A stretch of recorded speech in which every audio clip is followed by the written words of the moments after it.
गुरु प्यारी साथ संगत, बड़े प्यार से कहना जी, धन निरंकार जी।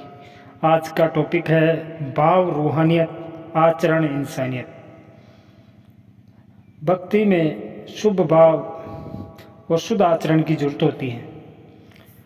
भाव रूहानियत दर्शाती है तो आचरण इंसानियत दर्शाती है।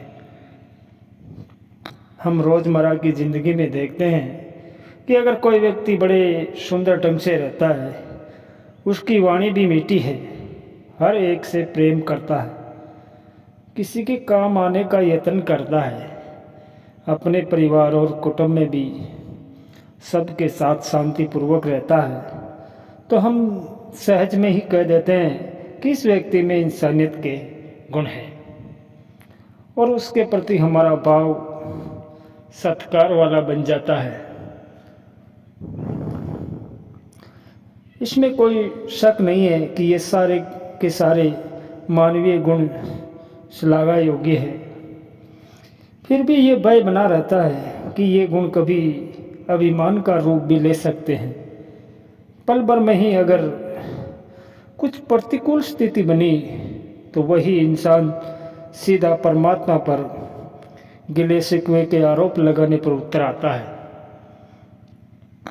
किसी ने मन में एक ऐसी नकारात्मकता भर दी तो उसके आनंद की अवस्था एकदम से गायब हो जाती है।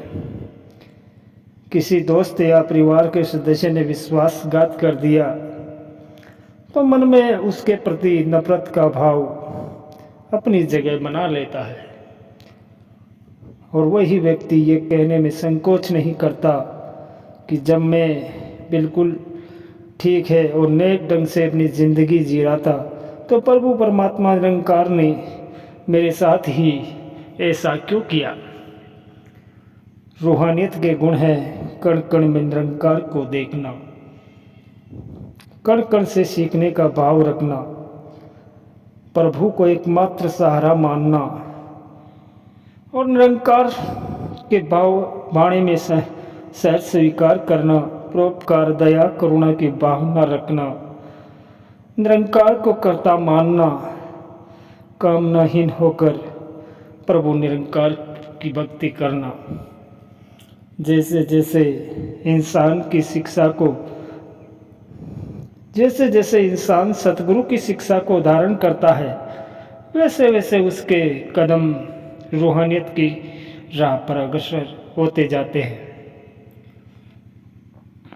जब रूहानियत से निरंकार हुए सतगुरु के प्रति श्रद्धा और विश्वास वाले भाव भी दृढ़ होते जाते हैं तो वही मानवीय गुण रूहानियत के दिव्य गुण बन जाते हैं और अच्छा कहा जाने वाला इंसान भक्त की श्रेणी में आ जाता है। जहाँ हम भाई कन्हैया, भक्त कबीर, भक्त मीराबाई और भक्त सबरी जी को श्रद्धा से नमन करते हैं, वही निरंकारी जगत में ऋषि व्यासदेव जी, भक्त कोटुमल जी, ज्ञानी जोगिंदर सिंह जी, प्रधान लाभ सिंह जी और शहंशाह युग के 7 सितारों के साथ साथ अनेकों गुरसिख हैं जिन्होंने रूहानियत और इंसानियत के गुणों को अपनाकर विश्व को सुंदर देन दी है। वे हमारे लिए मार्गदर्शक और प्रेरणा के स्रोत बन जाते हैं।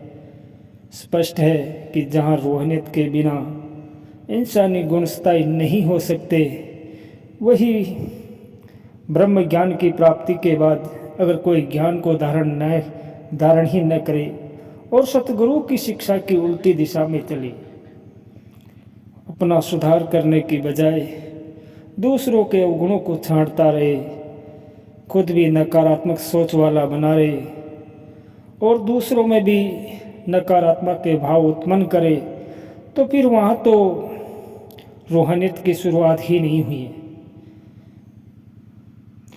फिर मानवीय गुण तो टिक ही नहीं सकते, बल्कि उसके मन की भटकन भी दूर नहीं हो सकती। रूहानियत और इंसानियत के संग से ही इस धरती पर आने वाला मनुष्य अपने मनुष्य जन्म को सार्थक बना लेता है। वह खुद भी आनंदमय जीवन जी सकता है और धरती के लिए भी वरदान बन सकता है।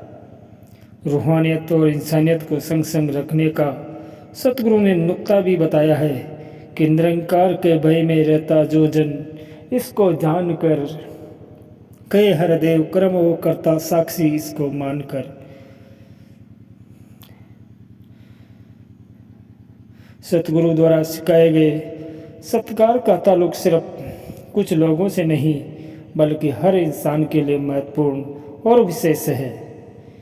ये अवस्थाएं जीवन में तभी आती हैं जब मैं पूर्ण रूप से खुद को सतगुरु के चरणों में समर्पित करता हूँ। फिर मुझे अपने मन की अवस्था इसे बतानी नहीं पड़ती कि खुद को तेरा किया तो मुँह से क्या कहूँ, तू तो अपनी नब्ज पकड़ मेरा हाल बता देता है। कुछ रिश्ता फिर इस तरीके का बन जाता है कि मेरी जुबान से मुझे कुछ बयान करने की जरूरत ही नहीं पड़ती। दिल की धड़कन, रूह का एहसास जब इसे चलाती है तो क्या सवाल और क्या जवाब। इस प्रभु के सजदे और तारीफ में बड़ी बेहतरीन पंक्तियां हैं कि खुशी तो इस बात की है ए चेहरे के नूर मुझे कि मेरे एक आंसू का ख्याल रहता है। इस नज़र से खाली किताब पर भी हल लिखे हैं। पूछने को फिर भला कब कोई सवाल रहता है। शुक्र है मेरे सतगुरु का जो मुझे जीने का सलीका सिखाया और मेरे हर एक पल को सुंदर बना दिया। मेरे जैसे नाचीज को भी अपने चरणों से जोड़ लिया। ये सौगात हमेशा पहले दर्जे पर रहे। इसकी बख्शिश नज़र और संसार के विचरण से देखा जाए तो इंसानियत ही रूह का सुकून है। सतगुरु की प्यारी साथ संगत बड़े प्यार से कहना जी, धन निरंकार जी।